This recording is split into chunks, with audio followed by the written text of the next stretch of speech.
네, 안녕하세요. 주식은 역시 기리기리스의 기리십니다. 안녕하세요, 여러분들. 매주 일요일마다 돌아오는 그 시간입니다. 매주 기리과 함께 과연 이번 주에는 어떤 일이 있었고 그리고 다음 주에는 어떤 일이 있을지 빠르게 공부해보고 끝내보도록 하겠습니다. 같이 공부하시죠. 렛츠 기리!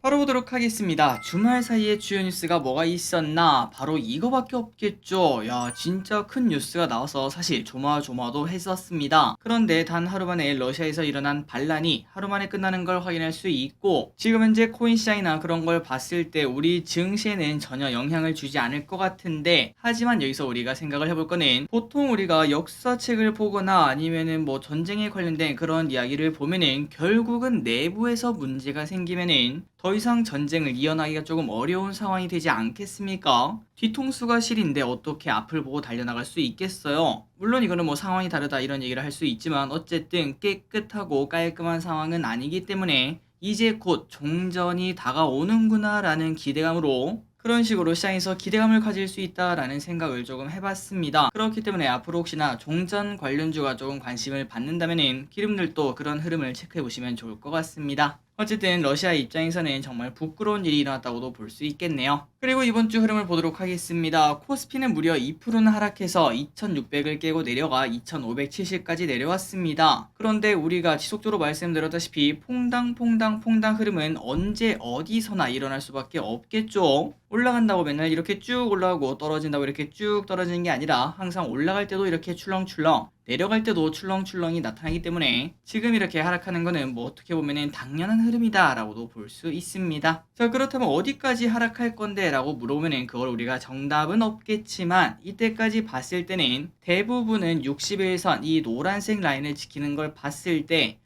아마도 여기서 이제 뭐 바닥 테스트 이런 단어를 쓰겠죠. 그런 것들이 좀 나타나지 않을까. 결국 지수는 2550포인트 오는 주에 그 라인을 버티는지 지금부터 한 1% 정도 하락한 가격이죠. 그 라인을 지켜주는지 그거를 우리가 확인을 해봐야 될 것 같습니다. 그리고 개인적으로는 버틸 수 있다고 생각하는 것 중에 하나는 바로 이거죠. 삼성전자가 나름 잘 버티고 있다는 거. 코스피 지수가 꽤나 내려왔는데도 불구하고 요 녀석이 버티고 있기에 다음 주에도 삼전이 7만원을 깨지 않는다면 앞으로 올라갈 힘은 분명히 있다라고도 볼 수 있습니다. 그리고 코스닥은 1.4% 하락으로 코스피보다는 선방하는 모습. 그렇다면 지금 현재 이렇게 하락한 이유가 뭔가 바로 매동 때문이라고도 볼 수 있겠죠. 코스피 매동을 보시면은 연기금은 뭐 지속적으로 매도하는 모습을 나타내고 있고 이 와중에 외국인이 이때까지 매수하던 외국인이 매도로 돌아선 걸 확인할 수 있습니다. 그러자 코스피가 바로 쭉 빠지는 걸 확인할 수 있는데 그런데 여기서 우리가 봐야 될 거는 바로 이거죠. 외국인이 삼성전자 만약에 팔 거면은 삼전부터 팔아치웠겠죠. 삼성전자는 팔았나 샀나 봤더니 조금 뒤에 확인할 수 있다시피 외국인은 삼전을 이번 주에는 산 걸 확인할 수 있어요. 그렇기 때문에 외국인은 지수가 이렇게 조금 하락하는 와중에도 삼전을 오히려 담는구나 라는 걸 확인할 수 있고 그리고 앞으로 증시가 또 오르려면 결국은 외국인이겠구나 외국인이 이끄는 장이 맞구나 라는 걸 한 번 더 확인할 수 있습니다.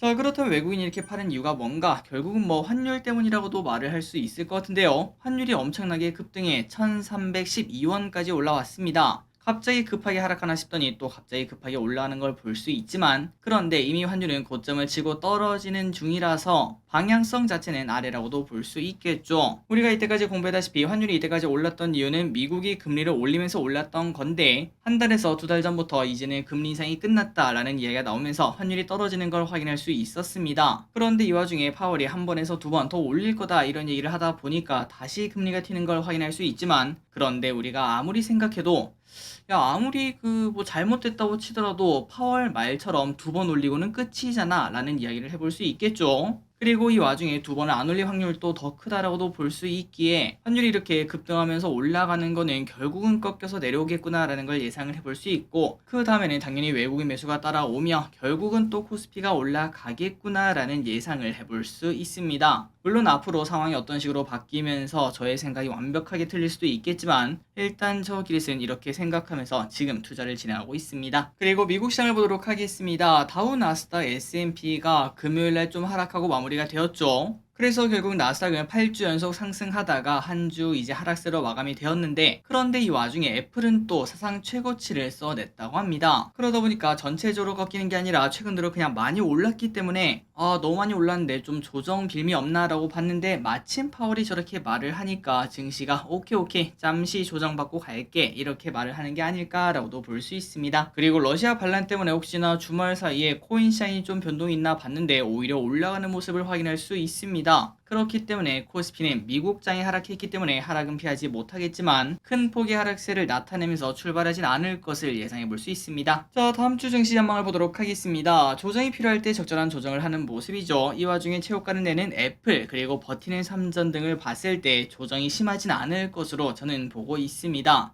오는 주에는 바닥을 다지는 그런 모습이 나왔으면 좋겠고, 이 와중에 지난주 금요일 증시가 안 좋았는데도 불구하고 반도체 관련주가 좋은 흐름을 나타냈어요. 특히 그 반도체 중에서도 AI 관련된 반도체 이쪽이 좋은 흐름을 나타냈는데 지속성을 보여줄지 확인이 필요하고, 그리고 이번 주에 좋았던 교육, 원격 의료, 해운, 그래핀, 철강 이 친구들이 더 올라갈 수 있을지도 확인해 보시면 좋을 것 같습니다. 다만 개인적으로 교육 같은 경우는 너무 테마주 아닌가라는 생각은 해볼 수 있겠네요. 어쨌든 요즘 증시가 조금 조정받으면서 걱정 있으신 분들도 계실 것 같은데 너무 걱정 말고 편하게 생각하시기 바랍니다.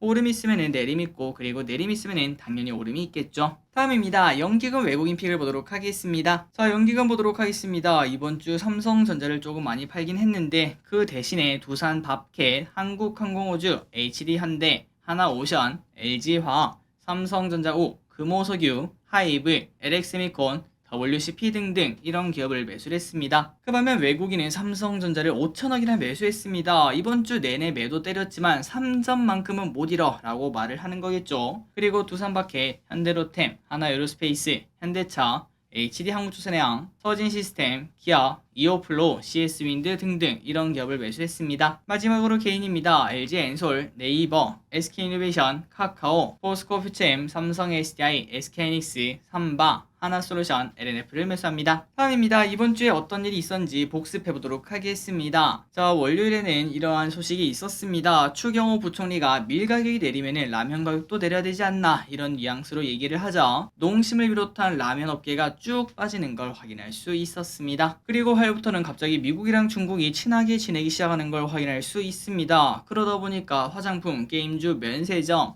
이쪽 친구들이 들썩들썩하는 모습을 나타냈는데 과연 미국과 중국은 어디까지 친해질지 조금 더 봐야 될 것 같습니다. 수요일입니다. 적자 기업은 당연히 피해야 된다라는 이야기 한 번 더 느낄 수 있죠. CJ CGV가 시가총액이 7천억 정도가 되었는데 그런데 유상증자 5,700억을 발표를 하며 첫날에도 20% 하락, 그 다음날에도 한 10% 가까이 하락, 그런 식으로 빠지는 걸 확인할 수 있습니다. 연일 조정을 받고 있죠.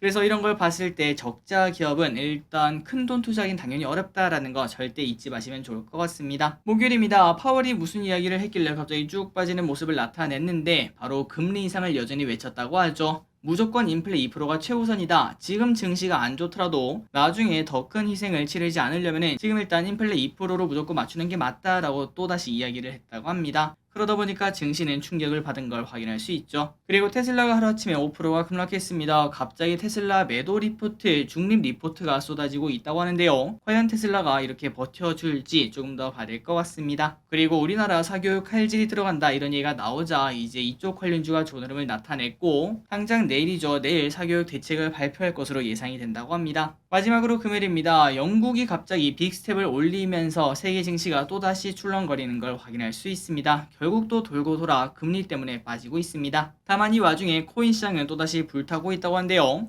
이렇게 좋은 이유는 코인 현물 ETF가 나올 수 있다는 가능성, 그리고 파월이 이렇게 말했다고 합니다. 가상자산은 화폐로서의 지위를 가진 것처럼 보인다. 이런 말을 하니까 당연히 코인 시장이 좋아할 수밖에 없겠죠.